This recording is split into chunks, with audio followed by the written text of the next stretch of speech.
Andre Wade was just released. Come to talk about some stories that took place in prison.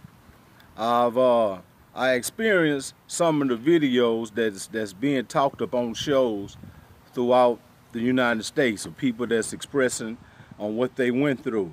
So there are stories that we all have.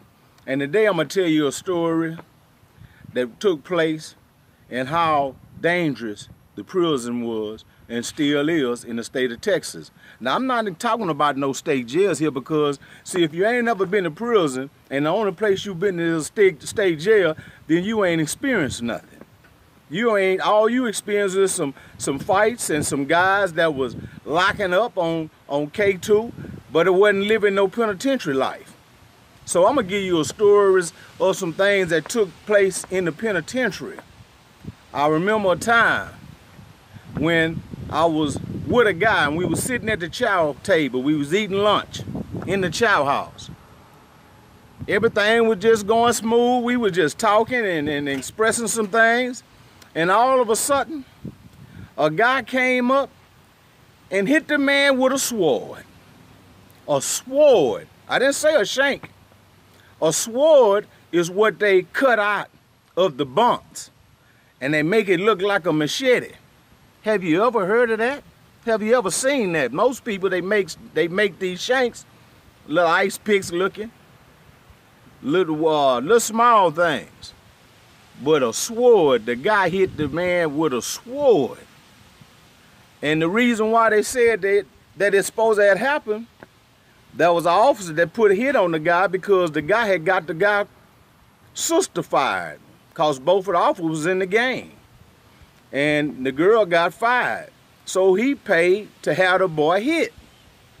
So the boy that hit the boy with the sword, he ended up getting in trouble for it. He ended up getting SEG for it.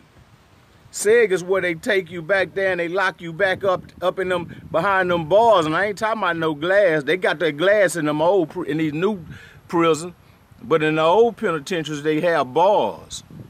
So they locked the guy up, and come to find out that the guy that did the hit is the guy that gave the sister up. He is the one gave the sister up. Just to show you the games that people play inside of prison. He was the one that gave the officer up. Come on now. And you can kind of see this here because it goes on out here even in the society. Guys are setting their own homeboys up. See, because now if it's just me and you, we the only ones that know what we're gonna pick it up, what we're gonna drop it off, just me and you. But the police is waiting for us. One of us told. Ain't no such thing, you don't know how that happened. One of us told on one another, or something in that nature. And the same thing in prison. We catch laws. If I catch an officer, which I'm rephrasing as a law because that's the way we look at them. But if you catch an officer, and this officer is bringing things in to you, and you the only one know that she or he is bringing it in to you, dropping it off to you, and she get busted. She get busted on the day that she's supposed to be bringing it. You know why she got busted? Because you told somebody else. You told thinking your best friend, no best friends in there. Your best friend becomes your jealousy enemy. A lot of guys don't want to see one another have anything in prison.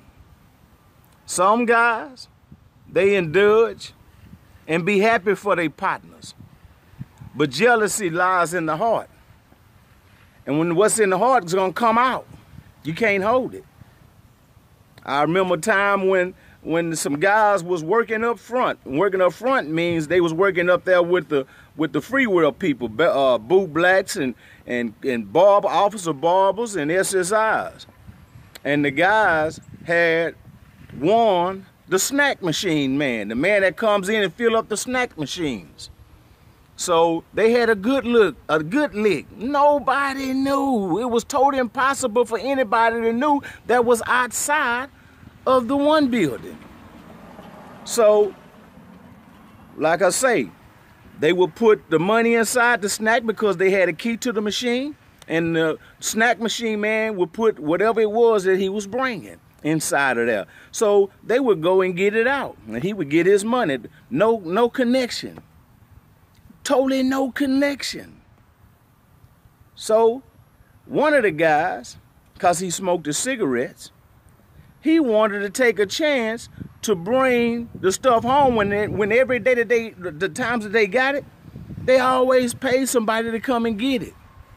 Nobody knew these boys' business. So one of the guys wanted to take a couple packs to the house because he smoked cigarettes. He wanted to take it himself. And when you in that game, you can't do a lot. You can't hold nothing. You let somebody else hold it because they got hens all in the penitentiary. That's what I call them, hens. They'll sit on anything that you got. They don't care. They don't sit on it. They're going to hatch that egg. So the guy tried to go home with a couple of packs with a real police officer that was working the gate, the turnout gate. He was on the dorms. Our police, she sensed the fear in the boy. And he knew that there was a police at working that gate, but he tried it anyway because that's what that addiction will do to you. I don't care if it's addiction for cigarettes, addiction for dope.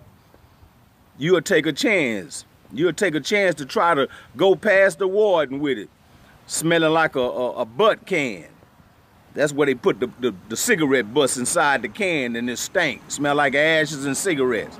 You will try to go past the warden with some packs of bugles strapped around your butt. So this guy got busted. This guy got busted with 2 packs, and he had a $1,000 lick on a weekly basis. Instead of him just going on to close custody or medium custody and taking his lick, he told it on his partner. And guess what the partner said? Man, I don't know how they got us. I don't know how they got us. Because when the boy got it busted, he left it on the hush-hush. Nobody knew. But him, he got busted. So he told it on the other boy and told it on the snack machine man. Got him fired. This man got fired and losing all the benefits he had for his family. The Texas prisoners, some of the things they'll do. I remember a time and one of my own homeboys, and he was so real. And he was a big guy too. He was a big guy, so he had some intimidation towards certain people. Certain people see him and kind of be afraid of him. So one early morning, I was at SSI with me and about 4 other guys. We always used to hang out at the barber shop, chilling. This guy coming from work, went to go on the pod, and he had about 40 packs on him. The lady working the gate wanted to shake him down. He didn't want her to shake him down. Soon as she went to hit his jacket, he come up out of there, took off running. He running down the hallway like he was in the streets, trying to get away, run through the barricades, and the lady said, y'all get him, and he was running. He ran through about 2 officers, boom, boom, boom, bust on through the barricade, boom, boom, boom, boom, trying to get away. He had them for 40 packs of cigarettes. 40 packs of cigarettes make you do this kind of things. So when they finally apprehended him and put him up on the wall, she had his jacket, and he had about 40 packs in there. So they took him to jail, to SIG, to lock up. So when the lieutenant come out the office, they say, what's going on? They say the boy had these here on him. You know what the lieutenant said?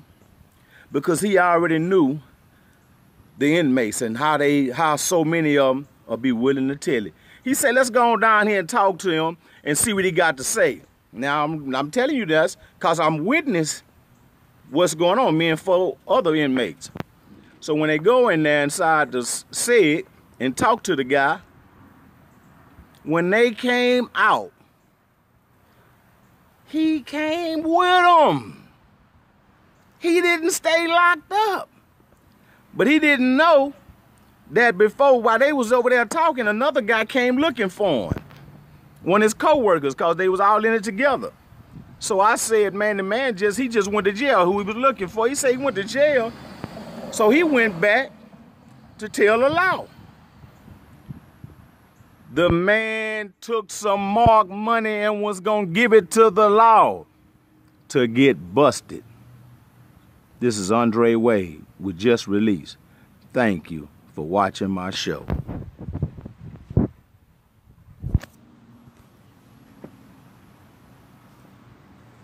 Tune in for daily stories. Like, subscribe, and share. We're working very hard behind the scenes here. Yay.